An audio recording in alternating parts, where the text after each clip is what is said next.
Congo Liziba TV. Congo Liziba TV. Pour plus d'actualités, abonnez-vous. Abonnez-vous. Abonnez-vous. Papa, je n'ai besoin de Congolais. Pourquoi poser la kaka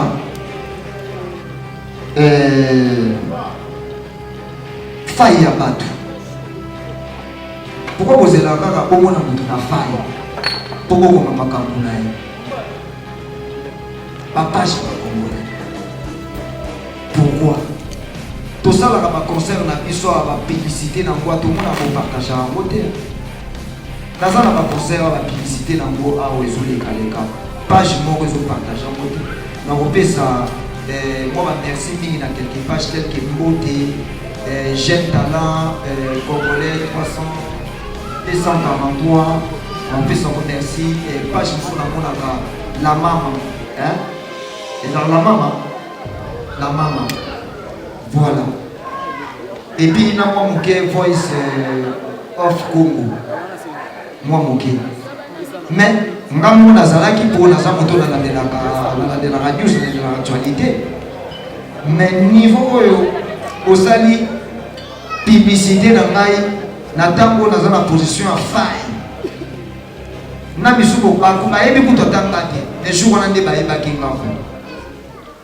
Ce n'est pas bien. Vous avez un jour artiste star Nadino Yamboka.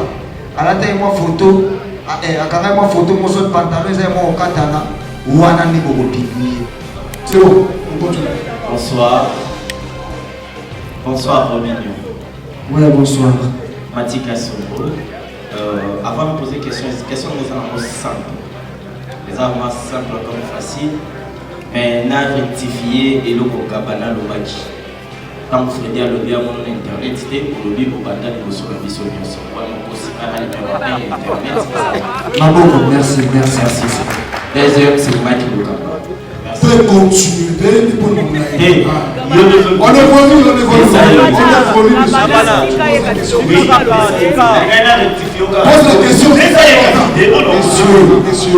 pose la question.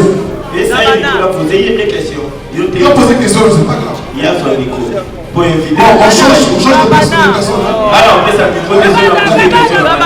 Pose la question. Mais ça, il y a le micro.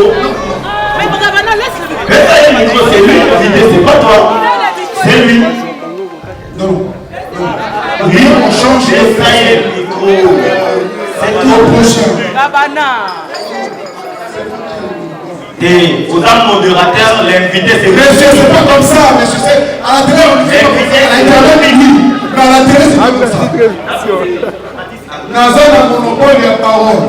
Donc si je dis, remettez le micro, nous soyons. Nazan a monopole de la parole. On change de personne. Quand on se souffre, toi tu n'étais pas là. Ok, tu es. Ok, merci. Isaac Maï, qui ne veut pas. Isaac Maï, prenez le micro. Isaac Maï, tu es stressé. Et là, non, pas comme ça. Tu es stressé, on ne peut pas lui imposer ma qualité, c'est pas bon. Donc, ce qu'on a changer le merci. Ok. Nenge va suspendre en gros. Et bien, tu as les sociétés. Tu es au coma. Nenge tu as la décoder, tu as la trace qui te colle, tu as la trace TV, la trace mieux surtout et bien, tu as RTNC au BTT, ma chaîne n'a pas eu surtout au BTT, mais la trace est au BTT. RTNC au BTT, déjà. On ne sait pas au BTT. Non, on a la question. Continuez, questionner. Leader de son groupe comme sorti. Donc, je vous demande, chers messieurs et madame de la presse, si on peut s'élever et accueillir l'homme Mike. Revenons-nous, messieurs et madame de son groupe, chiffre 9.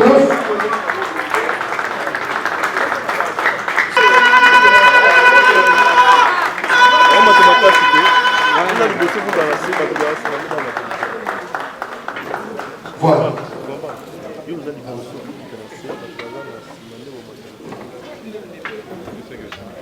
On peut se mettre. Je pense que là, on va commencer notre point de presse.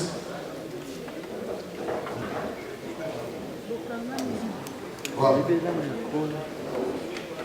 Je pense que la présentation est déjà faite. Je pense qu'on va passer le...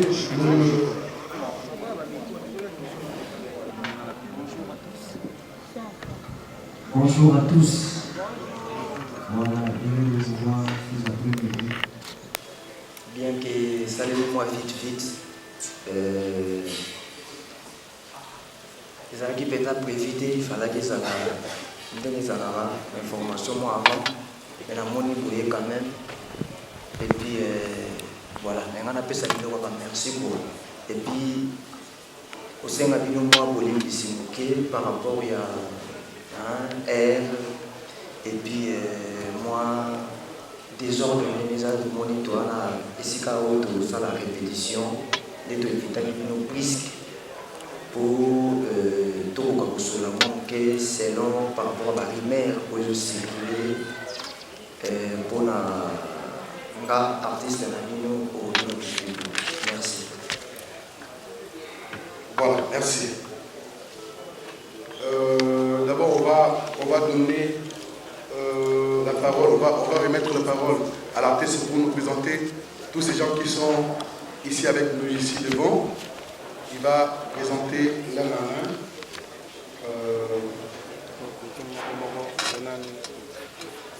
Voilà, j'ai à mon côté mon maître avocat, maître qui Akelemi, qui est aussi mon grand frère de la famille. Et de l'autre côté, j'ai le manager Ratu Kabassé, qui n'est pas non seulement mon manager, mais il manage plein des artistes congolais. Et puis on évolue ensemble. Il y a aussi mon orchestre. Voilà. Chiffre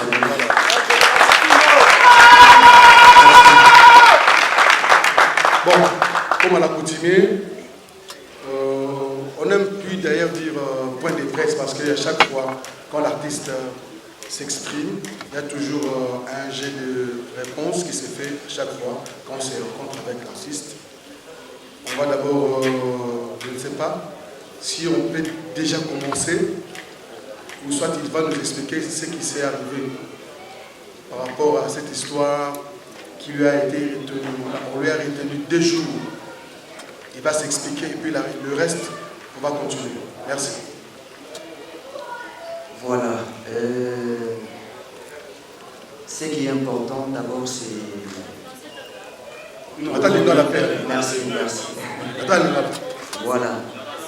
Vous comprenez, tout le monde est fanatique ivoirien, fanatique camerounais, malien. Mais sous peut-être pas Hollanda, moi difficulté à la mettre, on s'est débrouillé quand même. Voilà. Nazaki dans le studio, semaine l'équipe. Nazaki en plein séance studio, puis dans le tournage par rapport à la préparation toujours de l'album, dans la noire et blanc, puis dans la production, au Nazar dans le micro, moi et à ma grande surprise, Nazaki, dans la boucle de Tongo, dans Monika, tout le monde en tenue civile, côté de Nanda, Nayambi Bangobé, Bamou va se présenter, et puis tous les agents, il y a son cire. Tu es un mandat d'amener au joyau, tout qui était que vous se présenter, na sensible. Et puis, tout le monde qui n'a pas de pays n'angai, tout le monde qui na biwe sensible, pour les amateurs awa na ville awa. Tout le monde qui voit na bango, présenter qui n'a pas au PJ Moazalaki, inspecteur Moazalaki, on a présenté Ngaï. Et puis, il a dit qu'on est obligé de Ngaï. Voilà. Et bien que l'interrogation a été moi, et soit qui va jour, décision nano ekatamaki te na bandi moko kolanda na bamédia bainformation ndenge bandi kopesama vis-à-vis na oyo etali ngai epuis na propos ya chanson miso na miso en fait. Donc yango moni tellement nazalaki na kati ya biro ya censure, nazalaki na tozali naloba kosamba ouais, en quelque sorte tozali kosamba pendant 2 jours tobandaki kosamba.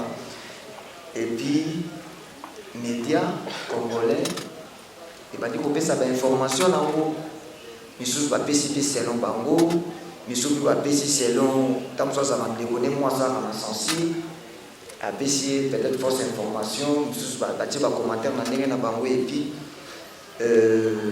nalobaki te soki nga mona sisi dossier oyo avant nasala activité mosusu il faut na se présenter na presse ya mboka na nga Congo, nameka koexplike bango eloko nini ezalaki, epi bango batuna nga baquestion nameka korépondre bango eloko nini oyo elekaki na bamoment nazalaki na censure. Oui, CNTV, émission Place des artistes. Na yoki on dengo lobi, c'est vrai biso no sotolanda na ba réseaux sociaux. S'il vous plaît. Non, filmer rapide. Bon, vas-y. Na, excusez-moi. Tolanda na ba réseaux sociaux, dossier arrestation na yo. Moi je veux savoir, commission à censure te reproche toi au juste. Et puis, il y a une amabilité à arrêter mon côté. Je crois que ton avocat, ton frère est là, mais il a beaucoup éclairé les choses. Par exemple, on a pour censurer juste baliser le mot, pour les autres correspondre à la norme, ils ont dérangé sensibilité à la constitution. Alors, biso on a la chaîne, la télévision, la biso, la biso lettre, la commission à censure, comme quoi, que les sous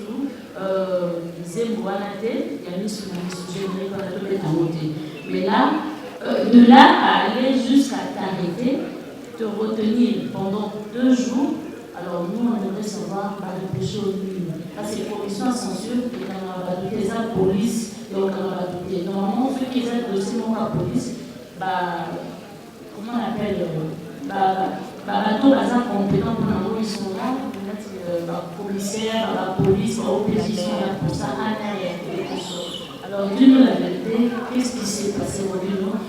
Respecte la presse, parce que l'exhibition, alors dis-nous la vérité s'il te plaît. Merci. Ouais, merci. Interpella Kinga par rapport à Nzembo, la chanson Misu na Misu. Pourquoi interpella Kinga et puis interrogation vous avez long, vous avez arrêté interrogation, vous avez juste long. Interpellation et puis interrogation, j'étais interrogé pendant des longues heures en fait. C'est par rapport à la chanson qui se met dans ta Loba. Bazalaki un peu décis na comportement nanga donc bango ngai le artiste congolais qui respecte baloi ya mboka na biso. Chaque fois avant la misero nanga nakendaka toujours komona bango soki basepeli na ngote bayozalaki basepeli na ngote na bongisa soki basepeli na ngo bapesaka autorisation tobimisa. Chaque fois nakendaka komona sensible epi na nzembo oyo miso na miso tokendaki komona bango te epi bayesaki biso tobongisa kote bango bamonaki basepelaki na ngote tozongaki tobongisi apres kobongisa tozongiseli bango baseli lisusu tobongisa lisusu moke place mosusu bango bajishaki tozongi ici dessous. Et puis, ma personne autorisation. Et dans le pays, je suis l'artiste qui se respecte. Et je respecte les lois de mon pays. Autorisation aux besoins qui, dans la commission, il y a sensible, il y a un mot Oyo. Et puis, tant que Oyo, on va autoriser Zembo, Zembo Oyo, on va autoriser à quitter. Version Oyo, on va quitter. Bamoni Yango, Ezolega, dans quelques chaînes, il y a Kisokawa, Congo. Et puis, il y a un interpellé qui m'a. Nameka, pour expliquer Bango, pour une déception à Boye, pour une salle Bango Boye, n'a présenté Bango le Soussou, n'a pas ici le logo Moussoussou. Donc, carrément, vous avez une infraction. Et puis, Mboka, nous sommes Mboka, vous avez Mboka loi. Donc, n'a pas dit expliquer pour Nazaki, Nazaki fait la preuve. Déjà, Zembo Misou et ils ont souffert dans le lot ils n'ont pas de version EDB. Bateau dans la musique vraiment. Il y a vraiment des bizarres. Avant Zembo et Dima n'a version EDB. Nous avons dit ça en côté. Et puis, il y a déjà, et dans la boîte, ils ont la version répétition, version concert, et ils ont la version EDB. On a expliqué par où, après, il y a la version Oyo, Nisou, et il est là, ils ont la version EDB, déjà, Oyo, il est là. Et puis, donc, on a la deuxième étape, dans le lobby, Bino Bozali, sensible. Il y a Mboka na biso Congo. Vous allez sensible, il y a Cameroun, vous allez il y a Bénin, il y a un pays où vous allez uniquement pour la Makambo Italie, Mboka na biso Congo. Mais moi j'ai un producteur. Oyo, avant, à produire le logo, il faut la présenter Yango, à se payer dans Zembo et à animer pour produire Yango. Producteur azomona nga artiste na vivra na Congo mais azozwanga international. Il faut que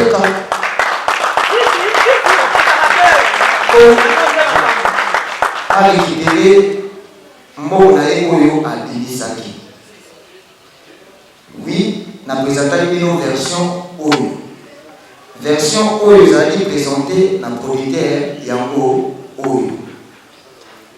Na ici producteur que version Oyo yo ou accepter Oyo ligo kilisa yeba que na Congo écouter kamate na Congo écouter pour cette version Oyo censé atteler ya lingi ya côté asenga surtout corriger correction na bango ma pesi autorisation yango Oyo za version Oyo yo ozo viser nini na sina mingoleleki bomonaki obino mundi na Abidjan obino mundi kwa sababu featuring na artiste ivoirien obino mundi na Uganda na Kenya na kwa kwa featuring tout par rapport à l'album na biso noir et blanc et producteur azotala on a ya musique na bino na Kinshasa kozana ba problème délai bambongo ekotaka kuna te ba conseil ezala na pezate donc voilà, on a des cas autrement en fait. Et ici, bon, il y a des cas autrement, mais il n'y a pas que au côté quand on a Congo, vous avez non autorisé na Congo Kinshasa. Tout ça qui n'a pas de débat na producteur. Tout ça qui est déjà date qui a sorti pour nous, c'est pour la mise sur la liste de maladie et toyokaki te bien na siko lokola tosi bi trop makambo ya censure parce que là par la liboso est censé interpeller Rolino Mundiku babenganga ezabela ndako nanga bakonseyanga donc babenganga te po banyokolanga batortirenga soit bafusanga bambongo non eza babenganga bakonseyenga oza éducateur omoni bien que oui musique pe ozotala libanda mais tala mpe bandeko na Kinshasa eloko mosusu oyemba mpe boye obebisa bandeko na Kinshasa plisi mingi bana na bino alelo bana na biso alelo tala bakonseyaka en fait nasoli mpe na profite na bisi ye nga naza congolais na vivaka na Congo version oyo biso tokanisaki eza malamu sansi amoni ke eza malamu te mpo ete koka kobeta awa na Congo producteur mpe alobi mpe boya ye asali mpe bajugement na ye ya jugaki bon abimisa oyo ya obimisa nga na bisi bon tozela nanu to rapporter sorti tomeka nanu korevoir et puis à ma grande surprise producteur abimisa mo avant même pour toute date oyo totiaki ya sorti ya miso na miso falaki elima abimisi yango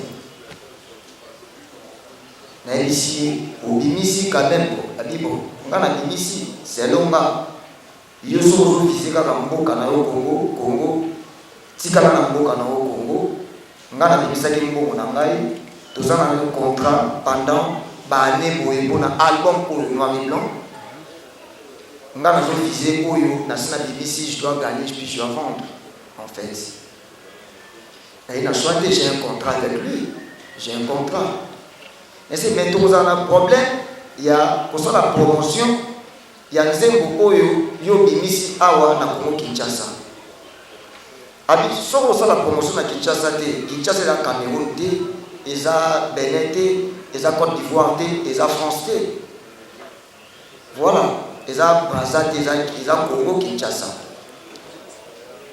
version owana osanzika toezaki nasi baenregistreur bachaîne mpe bazali awa baprogrammeur mpe biso bachaîne badirecteur baprograme bachaîne baza awa bamona mokolo moko te kobino mondibu aya na CD na chaîne na bango kopesa bango bolekisela nga CD oyo miso na miso na stopa yango nalekisa yango te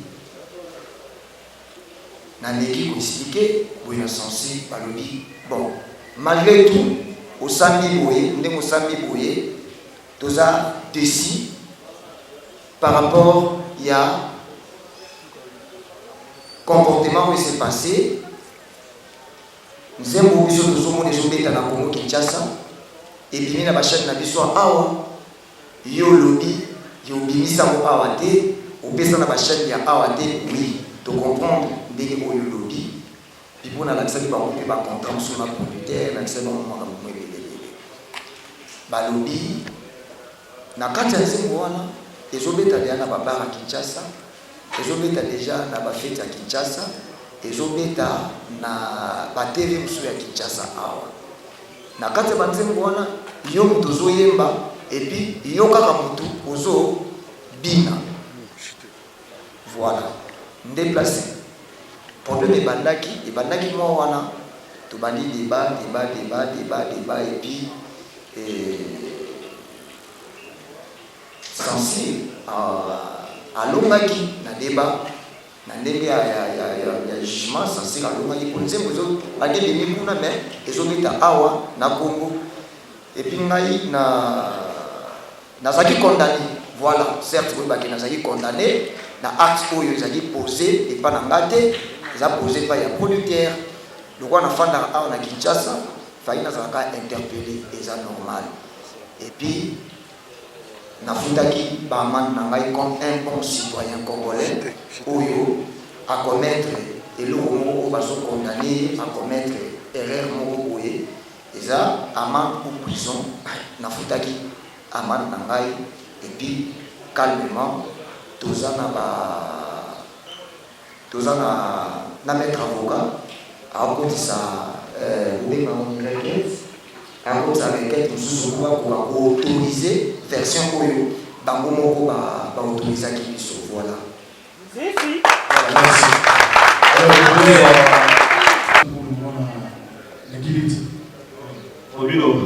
Présentation et puis Laurent Fabrice Balsoumi, Canal Kin Télévision, émission Tranche Musique à Christophe Bango.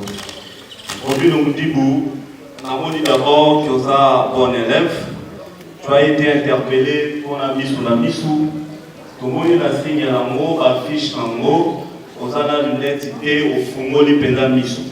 Mais la point de presse, tout le monde a dit lunettes, c'est une promotion, il y a un zimboana et ça les sous-soutés. Pour ceux qui sont là, tout le monde a l'unité, tout le monde a la mission, c'est qu'il y a une bonne chose. Deuxième préoccupation, on va peut-être mettre par pour répondre en mots ou bien yo. On a jeune artiste et musicien.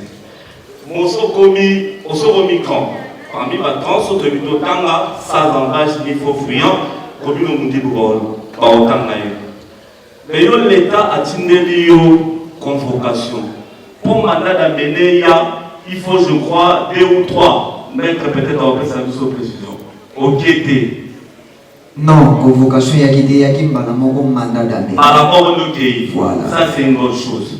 Alors, et là, au censure et reproché, et ça sont, il y a au matanga, les lots, la bisous, ou bien va reprocher na image. Autre monde va clip, il bobini na image. Parce que si c'était les sons, les mots censure, tant que l'image de la TV, on va dire qu'on reproche. Donc, ils ont la image, ils ont santé. Puisque si c'était les sons, à partir de la censure, quand on va représenter par Mango, il n'y a pas de on répond à l'issue dans l'île. En tant qu'artiste et musicien, la main sur le cœur. Est-ce que le Cambodge au Comelo, il y a des jours à détention? Moi, esprit à Koulou Dimba, peut-être dans la Dinga, dans l'artiste, ou bien peut-être ou dans la progression à l'artiste. Pour l'instant, d'abord, merci beaucoup. Merci beaucoup. Voilà. Troisième question. Nango kutana na Yesu otuni. Omoni artiste nyonso waza interpellé na sensible. Toyebi sensible des choses à l'artiste congolais. Et puis soki na artiste moko oyo aleli yo kwama. Sensible yokola yo ala peza motema mabe mingi. J'avais connu ça avant, na maxi single na chiffre 9. Mais, on a eu, il y a mis sur la niche, les gens ont un bon petit raisonné, les artistes, les mots dans la ciment, Oyo, Agno, Binondi, ou Agno, Kwama, ou soit quoi. Non. L'État, il y a un peu d'ambition et communiqué pour ça, correctement. Donc voilà. Par rapport au Tony Bakri, Nankati, son Nankati, voilà, on a décidé par rapport à son sécurité. Parce que nous avons décidé par rapport à Malouati, nous décidons par rapport à la version. Version Oyo, na Oyo. Non, son son clip. Donc, débat là-dessus, c'est là qui sur la version où les bambous autorisés, non autorisés. Tellement nous sommes reconnaître qu'il y a un côté qui est la Tibisaki, ça y est, banquette n'a pas mot. Tout le monde va la chaîne à la télévision. Ceux qui ont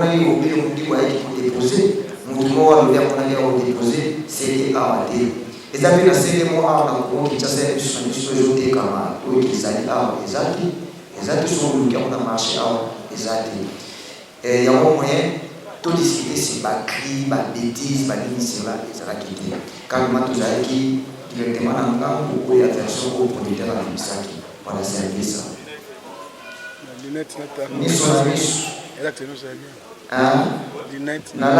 Pourquoi mise sur la liste d'abord été liée? Mise sur la liste, c'est-à-dire quand tu es prêt, regarde-moi en face. Voilà, la préférence de la lunette, ça va parce que tout le monde qui est ici, peut-être qu'il n'est pas vrai envers au pays.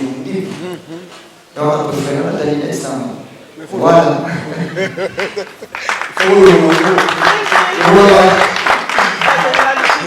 Est-ce que tout le monde qui est ici est vrai envers au pays? Si tout le monde est vrai envers moi, je vais envers. Est-ce que tout le monde est vrai envers moi? Tout le monde. Merci quand même. C'est la raison de leur présence. Nous allons prendre Omba Poutongo. On va continuer avec Gilit Mavon.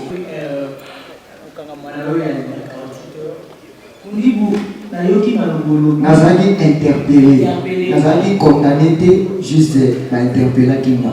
Interrogation, Nazali Zaki Moulaï. Interpellation, intervention na yo ko samba na yo lobi ki bizaki Moulaï. Individu na l'état de l'auto la censure ko samba mo ça 48 heures.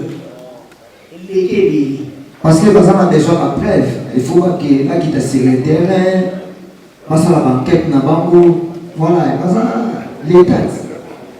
Voilà, quand on a monté, il y a pas manqué de prison. Voilà. Les amis même pas de détention, Zaki, voilà.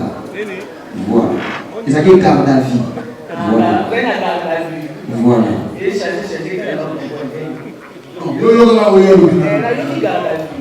Les gens parlent de Liboso, ok, mais ça va dire, Zalana Noana, tout vers faire d'information, na vie n'a pas.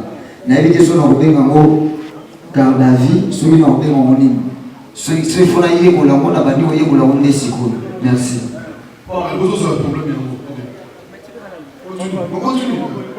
Voilà. Première question dans les amis, il y a Robin Moutibou, la 48 heures, il y a la vue. Est-ce que vous allez maltraiter?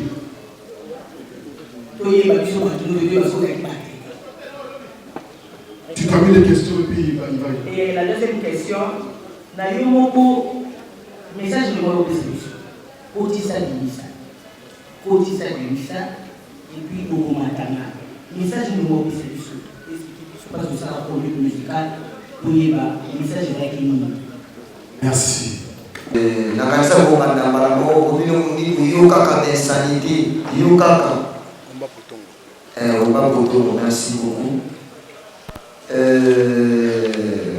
pour le bakinazaki maltraité éviter tant l'état tout ça pour les alliés doit aller à Osala et puis nous soyons beaucoup sur les autres c'est là non.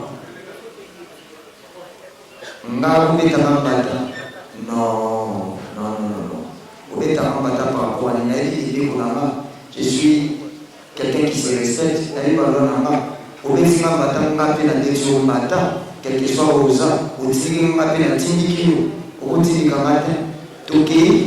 vraiment. Voilà. Donc, Nazali Nangai, pour respecter la il y a pour respecter la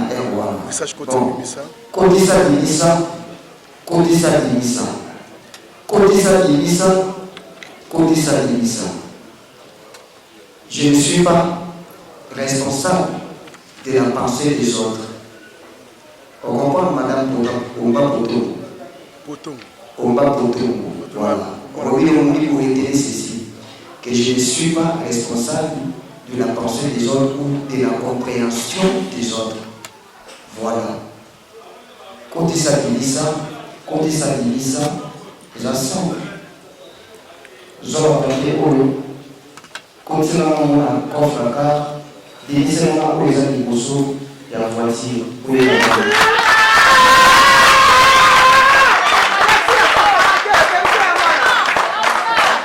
Voilà, celui qui moi, le Sika, Jean Maëlle, comme ça, dans le Bobo, divisez la Balinga, Maëlle Kitoko, passe à la maman Kitoko.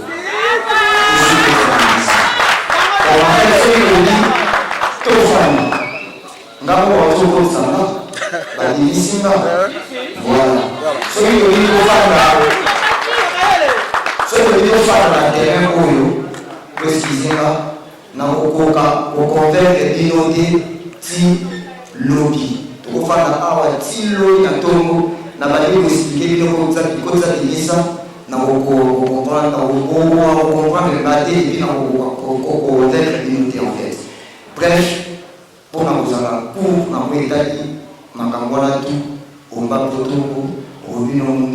n'est pas responsable de la pensée ou de la compréhension. Mais dans les images, c'est différemment. On voit une femme et un homme. Mais en image. Voilà, merci. Misu na misu. Continue mon dit moyelo. Et je me manie ici moyelo. Todi na miso la miso. Voilà, c'est pour ça qu'on a Congo. Et puis la danse moko. Danse moko. Ti kazi la miso na miso. Et so na Congo, ti suka ya nzembo. Donc, pour la première fois, il faut que ça divise ça. Des photos qui ont changé de danse. Et ça, la danse mort. Okomatanga. Et ça, j'ai un moine. Il y a un moine. Okomatanga. Lélo. Okomatanga. Lélo. Okomatanga.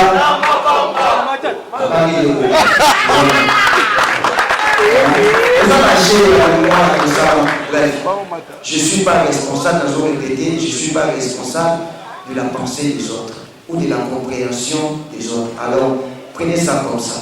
Merci. Alors, Olivier Mafongou, merci. Olivier, Guillaume Mafongou, on va voir Guillaume Mafongou, même. L'émission de Golage. Merci par rapport à la réponse au précis. Ma question est peut-être Nanzela, on va faire des sessions dans la lobby, la cité Laurent Fabrice et puis Omar Botongo.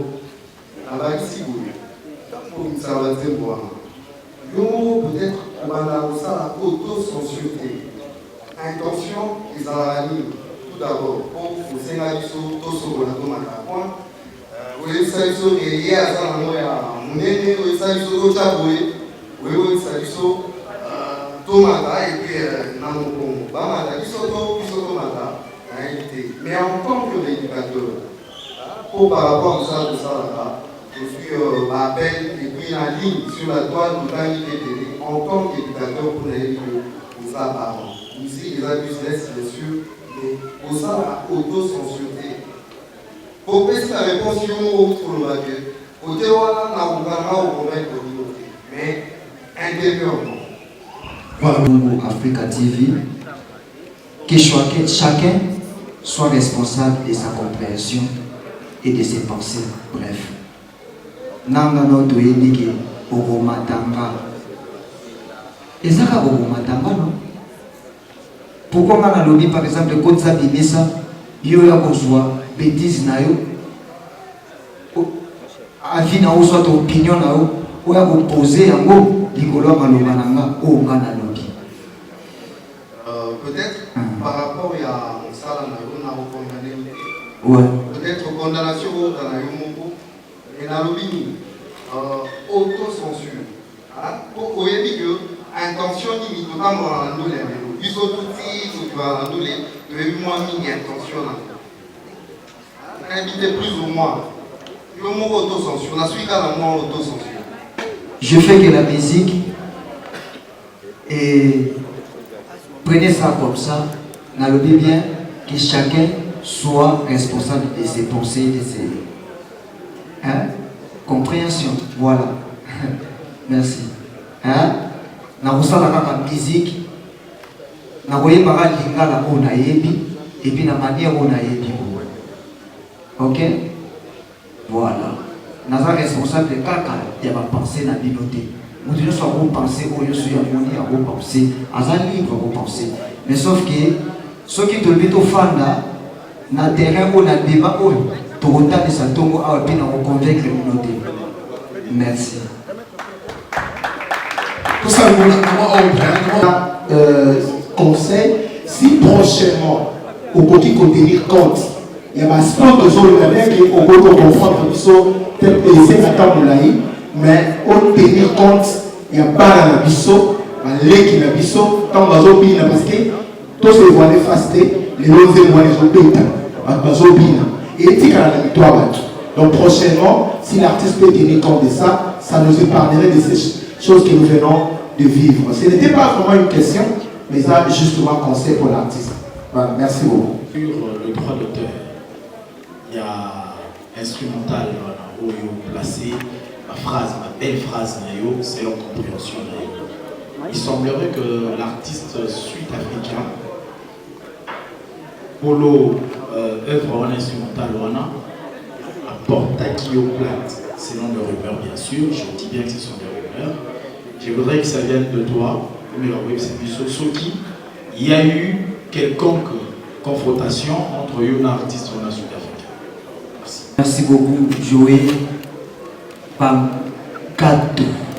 Bangato, Gogo Web, mon grand frère, merci. Nakimi au moins trop, mais c'est pas grave. Nassina expliqua qui, à propos, il y a partie où les hommes étaient dans les biens Zembo, partie à Saxo. Zembo, Oyo, votre message n'a pas plus mingi ba 7 show, guitare solo, caisse claire, alimentaire, bazoboa kandenge, na mesana, la fanatique n'a pas beaucoup. Et puis, tout le monde a changé, moi style Mouki. Il y a beau calmer nano, ma caisse claire à live, ma guitare solo et puis ma guitare basse à live, tout le monde a un style Moussous. Tout ça là qui choix, il y a beau, quand on a un style Oyo, bango moko, ngate na créer un mot, babenga Afro House. Nga na créé ma parole, na pesi pas programmer Zembo. Et que na tina comme on a fait ici, et que le Bumbashi, et que Goma, Kinshasa, où tout le monde a programmé Zembo à Tindi son. Et puis auto ici Oyo, biso équipe mon mato accepté moi Pibra ya muke na stati babenda vidéo et kenda etaboli mokili mobimba sans voix mélodie kampamba sans voix etaboli mokili mobimba après tobandi koyoka ke Zembo oyo eza pe artiste moko boye Robino azo betambo tomeko fouiller tout le monde qui est artiste tango na bengi pe programmeur oyo tozaki choix il y a programmation na ye na bengi na toni c'est vrai que yo utiliser musique à bateau na ma parole nanga abi non na juste partie saxophone ya Zembo ya artiste moko boye na sepela nango nde na exploiter awa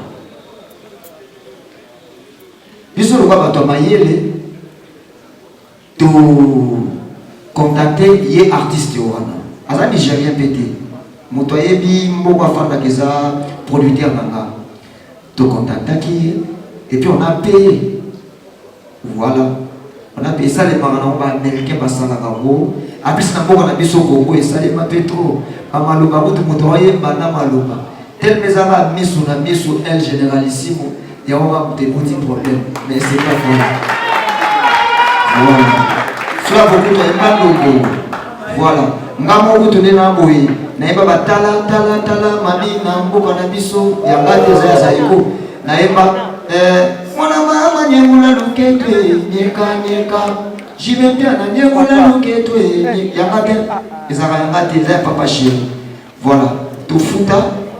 Et puis, sur YouTube, on reconnaît d'avoir utilisé partie saxo dans Zembo. Merci pour l'intelligence, Zoé Bagato. Voilà, on va prendre Mathieu Blanche, Francis Kiba, et on va tourner dans Freddy Akimbe. Allez, c'est bon. Après Mathieu, c'est bon. Après Mathieu, c'est bon. Moi, c'est Mathieu Monchier, présentateur de l'émission PCLA Plus. RTVS 1 et puis Elenia Congo. Question la mienne Robino Mundibou. Au lobby, c'est pour la première fois, soit Mathiana Misa, Grave Sozerana Wana, Tobaka Ayo, Nenge Samuel Panzani. Nanyoso Wana, Uza Congolais, Uza Mundelete, Uza Bantu, donc toi Bantu. Et Teyo Nini. Quel est l'eau moni batubaye bakangio par rapport à produit na oyo bimisaki yo moko na kibomoto été na mokuse tolo souffrir na eloko moko nde na ozonga compréhension ya bato eloko moko to souffrir na mokaka Eva Namatika son. Voilà, je me présente, c'est Francis. Opinion Moutimbo, premièrement d'abord, félicitations parce que chanson, ça les a vraiment dansantes. Merci. Et au Loba, il faut la passe pour comprendre. Contenu en zéro. Donc, il faut là, au convaincre les sauter. Mais, petite question, au répondre sincèrement. Robin Omutibu, musicien, vous a peut-être médecin ou avocat. Au zongi nanda kunayo, au komi nanda kuno, au kuti fillette nayo ya 8 ans ou 9 ans. Azoyemba, au matangai, kotisa bimisa. Naza na posa réaction na yo état que parent. Nabina et puis maman de responsable. Très responsable. Nakenoka musika mwana kutu te mama Bokilo. Voilà. Nazoki susu naza responsable ya ba pensée ya ba douter. Voilà. Deuxièmement, donc ils ont demande et puis explication. Ils ont question dans Robin Omutibu parce que Kabana déjà ici. Robin Omutibu, message est dit 11 heures que tout le monde n'achète pas par rapport il y a point de presse. Et comme 14 heures, mais point de presse est bandit 17 heures au moins. Alors on dit place où c'est ce qu'ils étaient par rapport à la presse. Ça c'est la première demande. Et puis explication de Guinée-Tonaboye. Robin Omutibu, ce qui va kangaki que va suspendre kaka. Nzembo wana biso na biso. Et les cas na ba télévision et beta parce que ça ndenge na yo beta ba sokola matakwe yo beta ba bloko trop ya ba bêtise batika ba yo lelo tukina biso na biso. Déjà pardon s'il te plaît. Na kolinga te olobananga ke yo obetaka biloko ya ba bêtise ezo di ozo finga nga directement. Et la fille qui na autorisé o ya côté o rectifier mon côté wana. Mokolo moko te okobilo mundibo ayemba bêtise na monoko na ye. Voilà, sokola matako ça veut dire quoi? Lave-toi mon ton coin. OK. Mais quand tu es vrai, regarde-moi dans les yeux. Quand tu es vrai, regarde-moi dans les yeux. Matamana, on s'explique quoi? Nous sommes responsables de penser dans l'OT. Et nous sommes désolé par rapport à la réaction de Freddy Yakimbe. Je me suis excusé. Peut-être que les gens ont casque et balé dans ma tête. Non. Non, il y a excuse dans ma tête. Tu vois, c'est ça, l'explication. Non, non. C'est ça, explication. Tu es stressé. C'est là, non, pas comme ça. Tu es stressé, tu es on ne peut pas lui imposer un mécanisme, c'est pas bon. Le Sogabi, on a changé le merci. Ok, Nenge va suspendre en gros. Et mettre les sociétés. Tu es au coma. Nenge nous avons la décoder, tu as la trace qui toko, nous avons la trace TV, la trace mieux surtout et mettre à wana. RTNC au métaté, ma chaîne n'a pas eu surtout au métaté, mais ma trace est au métaté. RTNC au métaté déjà, il est déjà. On les a pas au milieu. Non, dans la question, dans la compagnie, continuez à questionner. Nous avons des détournements de ce que au stressé, c'est pas bon. Mathilde, c'est bon, on continue. Bonsoir. Bonsoir Robinho. Ouais, bonsoir. Matika Sombo. Avant de poser question nous allons simple. Les armes simples comme facile. mais n'a rectifié et le Gabana Lobaki. Quand Freddy a levé à mon internet, c'était au lobby pour battre les notions de vision. On a aussi un numéro 1 internet. Maboko, merci. Deuxième, c'est Mike Lugaba. On peut continuer pour nous.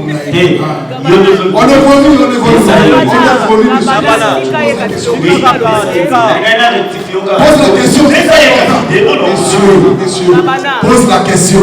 Il a posé une question, c'est pas grave. Il y a son micro. Pour inviter. On change de personne. Alors, on fait ça, micro. Pose la question. Mais ça, il y a le micro. Mais Gabana, laisse le micro. Mais ça, il y a le micro, c'est lui l'invité, c'est pas toi. C'est lui. Non. Oui, on change. Mais ça, il y a le micro. C'est tout prochain. Gabana. Et vous êtes modérateur, l'invité c'est... Monsieur, c'est pas comme ça, monsieur. À la télé, on dit à l'internet, oui. Mais à la télé, c'est pas comme ça. Naza a monopole, il y a parole. Donc si je dis, remettez le micro, nous soyons. Naza a monopole, il y a parole. On change de personne. Quand notre souffrant a remis nos cas, tu n'étais pas là. Ok, tu es. Ok, merci. Isaac Maï, qui 24. Isaac Maï, prenez le micro. Isaac Mayongo, tu es avec toi. Eva, après c'est toi, après c'est Eva. Voilà, on continue. S'il vous plaît, je ne vais pas poser une question. Tout ça, honneur dans mon salon, s'il vous plaît. Ça devient n'importe quoi, s'il vous plaît. Non. M'a dit, lorsqu'il y a un modérateur, à ça la parole, il y a des moutazo dirigés. S'il vous plaît, pas de la bisou awa. Ça donne quelle image? Hein? Non, mais ça ne donne pas une bonne image, s'il vous plaît. À cause de la bailleure, oui, mais c'est lui les modérateurs. Il faut quand même respecter. On continue, s'il vous plaît. Oui, merci. Eva, RTC2. Bonsoir. Bonsoir. Tout d'abord, merci beaucoup. Parce que, dans le moment où nous avons la maison, il y a qui m'a même pas comme un je pense que je dis merci à toi personnellement. Question dans tout le les assistants. Au bilan, dans l'équipe aux à la jeunesse, il y a l'introduction pour le dire que tout ce qui s'est passé est un producteur. C'est vrai, producteur à le bilan, il y a la business et d'alliété, ceux qui ont ça, ils aiment le Robin Omondi, ça congolais de sources et de sang. Vous voyez, il y a 3 us et coutumes la mission de les Arabes. Vous voyez très bien que ceux qui producteurs à Bissité Mwana, ils sont à la Côte d'Ivoire, ils sont en Afrique du Sud, peu importe la Mokani, et pour ceux qui sont la RDC, on va vous censurer. Pourquoi est-ce que Robin Omondi, aux gens qui tentaient, il y a au pays qui s'aille, Robin Omondi, autant là qui c'est qu'on appelle en français le lucre. Je vous dis, je vous remercie. Merci beaucoup pour la question.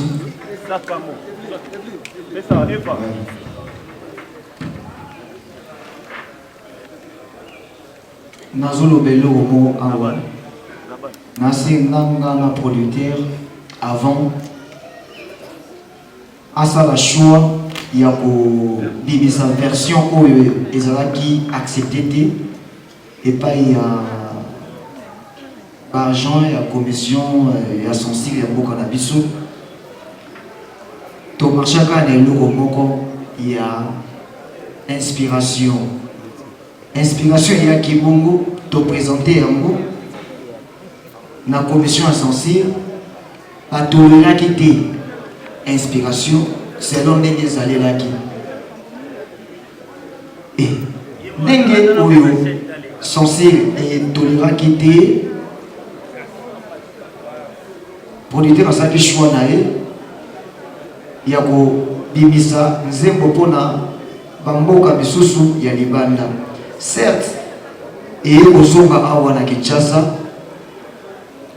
censé que ça les cas musala nango ngana osala ni pour n'être qui producteur et puis censé le croiser ma côté et ça les moussala nango Dans un commentaire mingité à Rosala, Nasna expliquaki déjà désagrément oyo et logonini oisali nga rubeni mundi mukolo moko te na tekisa sede ya miso na miso awa na Kinshasa mukolo moko te na kinoti ko na ba chaîne na biso awa ya Kinshasa eza na magazine na bino ki l'artiste pas l'excellent clip oyo. Voilà, merci. Voilà, merci. Après, nous allons prendre Evelyne Camo Lopez. Bonjour. CBS. Camo Lopez, bonjour. Vous avez un voyage? Vous pouvez pas m'accaler. Merci.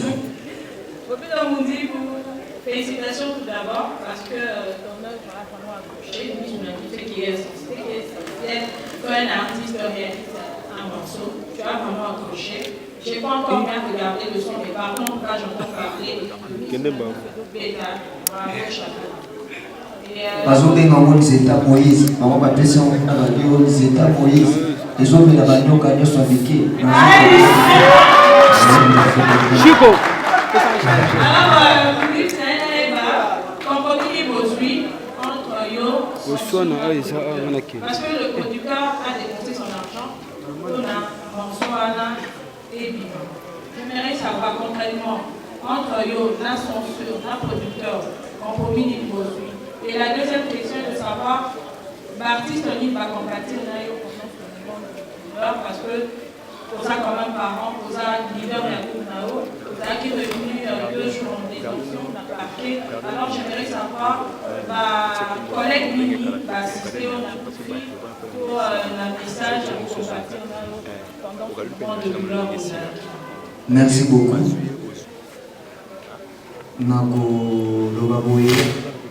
Toujours ça ma requête pour la commission il y a censé y avoir cannabis oyo masala musana beaucoup correctement beaucoup ça ma requête pour la mettre à vous expliquer voilà expliquer beaucoup pour la parole. Excusez-moi, je suis arrivé mais je vais quand même faire un effort pour faire comprendre. Je m'appelle Maître Guy Akelebi. Pourquoi on parle de Tchassabate? Bon, comme je viens de le dire, je suis malade.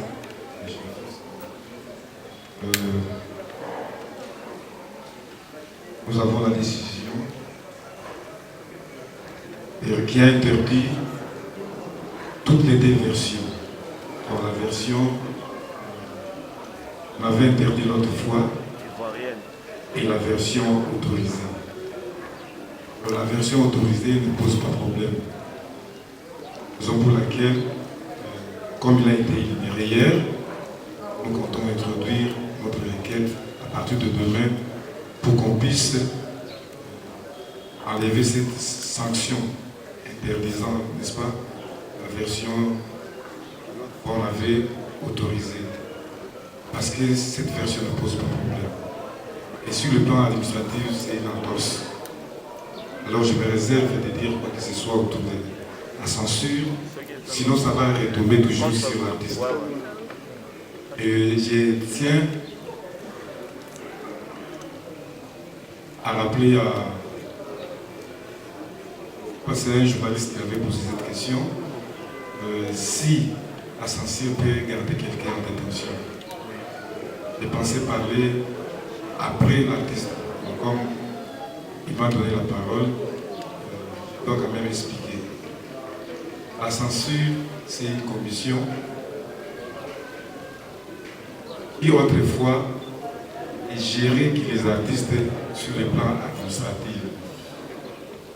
Hein? Avec l'évolution, cette commission a un parquet général près cette commission. Il y a un procureur général. Lorsque par exemple, on constate que une chanson ouvre des insanités, la commission va sanctionner administrativement comme on l'a fait. Et le procureur va poursuivre pénalement. Pour ce qui le concerne, c'était l'article 14 décret portant création et fonctionnement de la commission de censure. Cette disposition, je crois que je vais rapidement la lire.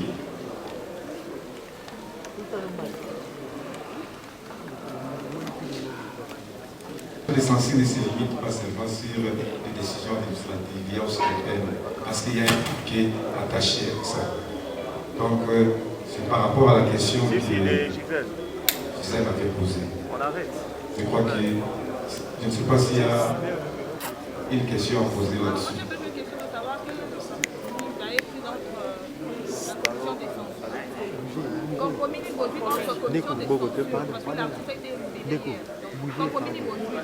Bon, je crois que l'artiste m'avait déjà dit. Et lorsque le parquet ne veut pas aller plus loin avec le dossier, on transige en demandant à l'auteur présumé de l'infraction de pouvoir payer l'amende transactionnelle. Ce qui a été fait. C'est clos. Maintenant, nous allons revenir. Ça peut jouer alors? Non. Ça, c'est pour les poursuites pénales. Par rapport à la sanction administrative, vous allez introduire la requête, je ne crois pas plus tard que le même jour. Par rapport à deux questions d'artiste de Massista qui va, artiste à l'Ebosso ou à Benga qui va, ils allaient venir sur Félix Oazé quoi, monstre d'amour. Ah, casse, mission, casse, et ça limite.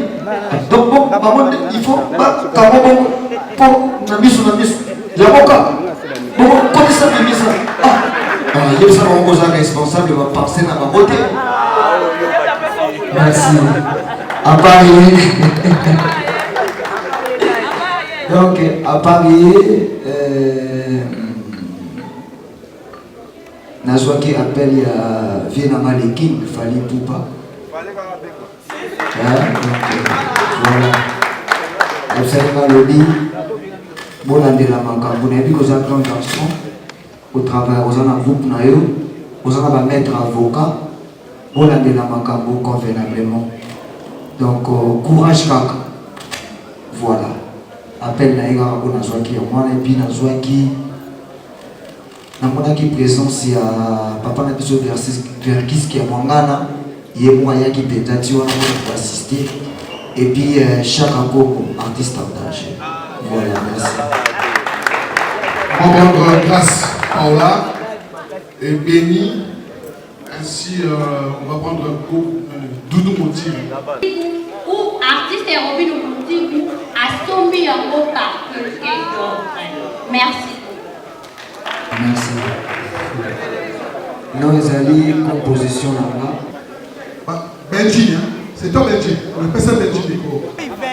Benji, Mike Lokamba, Fafa Sopi. Alors, bonsoir d'abord. Bonsoir à l'artiste Robin Ondibou. Bonsoir. Et puis félicitations pour la... Papa, je n'ai besoin de Congolais.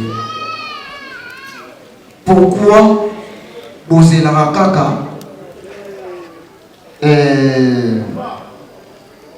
faille à battre? Pourquoi poser la rakaka pour moi na faille? Pourquoi on m'a camboulé? Papa, je suis Congolais. Pourquoi? Tout ça là concerne la publicité dans moi, tout le monde a partagé en côté. Dans ça là concerne la publicité dans moi à Oezule Kaleka. Page moi réseau partagé en côté. Dans le ça moi merci mille dans quelques pages telles que Mbote, Jeune Talent, Congolais 243. On peut s'en remercier. Page moi dans mon la maman, hein? Et dans la maman. Voilà. Et puis, il y a mon voice of Congo. Moi, mon mais, je suis qui pour la radio, c'est de l'actualité. Mais, niveau, au sali, publicité, Natango naza na position à faille. Na misuko bakuma yebi kutotanga te. Les jours on a des baïba kingako. Ce n'est pas bien. Vous avez un jour mon artiste mon star na bino ya mboka. Alata moi photo akanga moi photo mon son pantalon za moi okatana wana ndi boko publier. Jour mon son publier moi photo moi za maladi. Vous publiez ka kufi mais na ma kufi te. Pourquoi on est comme ça?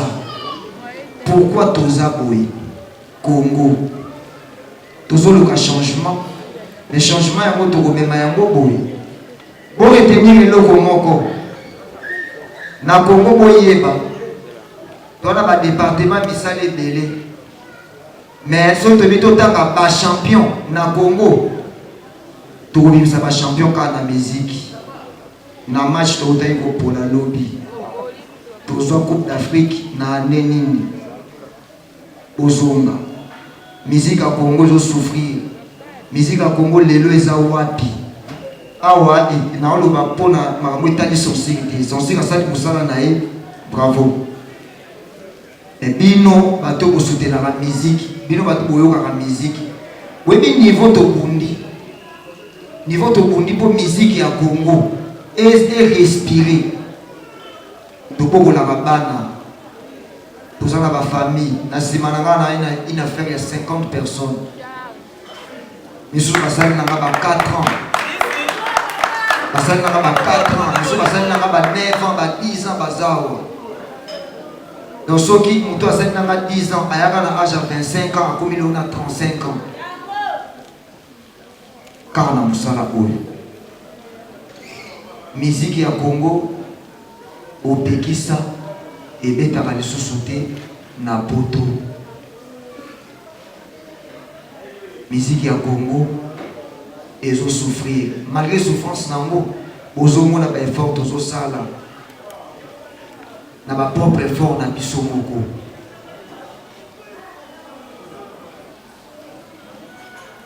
Artiste congolais, toza ba champion. Mabo pour l'artiste congolais. Naebisi bino kaka bino ba page bino bato oyo bolinga musique ya Congo ekita boyeba ke toi puissant toi na ba champion to gagner na musique naebisi bino bale toto pour la lobby na dénigrer ba joueur te na lobby bale football en général peut-être ba joueur so ba on a so dénigrer musa na biso abi toto pour la lobby sport en général. Kaka na musique ine Congo ezotanga kaka na insanité ko bino bozo telemela mais toye par rapport insanité te pour tous responsable va penser na binoté et puis na bosenga na bandeli sosu na bosenga na sensible ya mboka na biso azalaka équitable pour retenir yango bandeko ma grand frère, ma papa, ou ma sala la moussala na sensi, et l'eau na seng na binoka ya mwana, vous allez équitable, vous traitez la moutonnios tout, dengue, moko. Nga artiste musicien Robino Mundi bu na ofanda boye. Nazala bato na zopokola. Na fandi boye, zembo moye bimi, jeune garçon montam so zali muto akata bato machette kuna à côté studio, à beti zembo moye bimi, et bando ça sexy. Concurrence est loyale, mais dans une menace. Parce que sponsor va bien engager sous tes pour la bête à colonne et comique aïe. Et on n'a pas un salle. Na okita na niveau moi na wana na yoka makamuni asani aye ayembi. Soki bogobola ki pe moi na wana ya muke. Ngana kobanga. Bogogoli robino mundibu. Likolo bazali likolo nanga bakobanga. Pourquoi pas nous amiki? Vous allez payer beaucoup pour la banque. Vous allez équitable. Donc voilà. Tout à la kuna, au kito cuisine à C, inspiration ou à C, de matalikolo. Vous allez la garder pour nous donner un salaire à succès. Il y a des fois servir exemple, oui, pour tout servir exemple là bien. Na condamné binoté pendant la bande, on a si dans le bimada censé être. Censé les aider na biso artiste congolais. Les apôtres na sengi na bambo kaka. ezaka robino mundéputé oyo bato bajishaka ke ayembaka makambo bino bozokanisa nafundi mpe lisusu te nalobi na makaka vous en avez besoin pour éduquer l'artiste congolais vous êtes équitable pour éduquer biso tout robino motiaki ekraka ulutu mo pasalaki mabe otia epe kraka mwana moko leki moya robino pasalaki mabe otia epe kraka ekoservi mpe kaka ba exemple. Merci beaucoup. Congo Liziba TV, Congo Liziba TV. Pour plus d'actualités, abonnez-vous, abonnez-vous, abonnez-vous.